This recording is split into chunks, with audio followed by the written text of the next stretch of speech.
give a piece of evidence that testimony standing alone couldn't give. But what makes photographic evidence reliable? Global effort has begun. Secret files hidden from the public for decades, detailing every UFO account on planet Earth. There are three kinds of proof of UFOs. Eyewitness reports. Only a couple of things that takes a story above and beyond hearsay. But to the camera lens, The Trent photographs. May 8th, 1950, McMinnville, Oregon. When she sees a metallic disc-shaped object coming toward her, she yells to her husband, Paul. Techniques were brought to bear on these images, and no evidence of any faking was found. you would naturally just want to... Seemed like an ordinary, everyday couple, no motive for hoaxing this, and indeed they sat on these photos for some day. Just 3 weeks after Trent snapped his famous photos, they were on the cover of one of the world's leading magazines. Can't explain. In 1967, astronomer Dr. William K. Hartman is investigating UFO phenomena. Object flew within sight of 2 witnesses. Pre-digital, there were only a really limited number of ways of an object, and if it's a very small object close to the lens, chances are someone has just thrown something. Another tech Full exposure, but again, photographic analysts could spot that. by 1975. Some type of explanation. And at the end of the day, he couldn't. And he was really on the forefront of showing how the Trent photographs were genuine. Isolation. You don't just investigate the photographs, you investigate the people.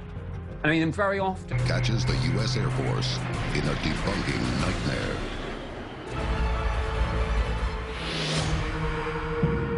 One photographic case in 1966 pits respected Michigan eyewitnesses against the U.S. Air Force. Of these disc-shaped objects that were being seen in and around the area. Many of the witnesses were actually police officers. Air Force Base confirmed that objects were seen over Lake Erie that they could not identify. Normally, when Air Force bases get involved... Described over and over again by respected eyewitnesses. Whatever these UFO and disc-shaped objects were, they were. Now, he found them a little bit interesting because they lacked that viable explanation at first glance.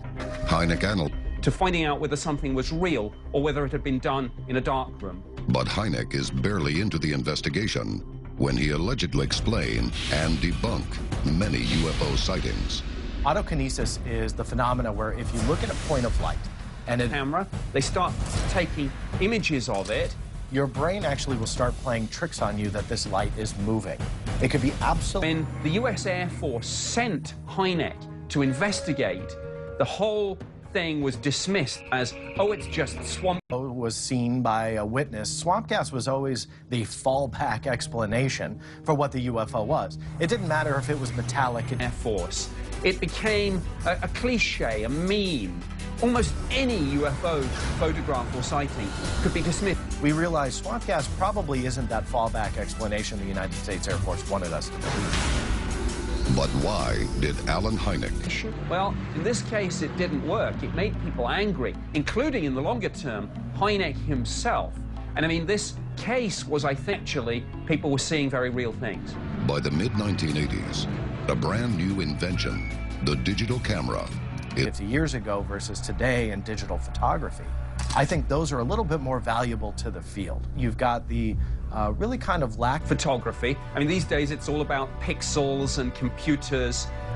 There's a whole new range of... And publishes media of an alleged UFO incident caught on film. But as the world continues to evolve into the digital age, more and more people are capturing images in the sky. Gives us a lot more evidence that it's not a seagull or a crow or a commercial airliner or something that we can easily explain in the sky. 4 technicians working near a remote copper mine witness a soundless silver disc, 32 feet wide, slowly explanation whatsoever, and truly were UFOs in the sense that they were craft, they were there, and they couldn't figure out the origin.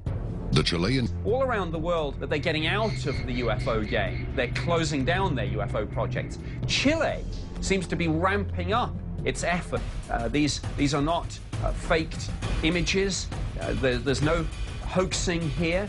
It has, let's say, the timestamp. All the sorts of things that usually cause misidentifications. Aircraft lights, weather balloons, etc.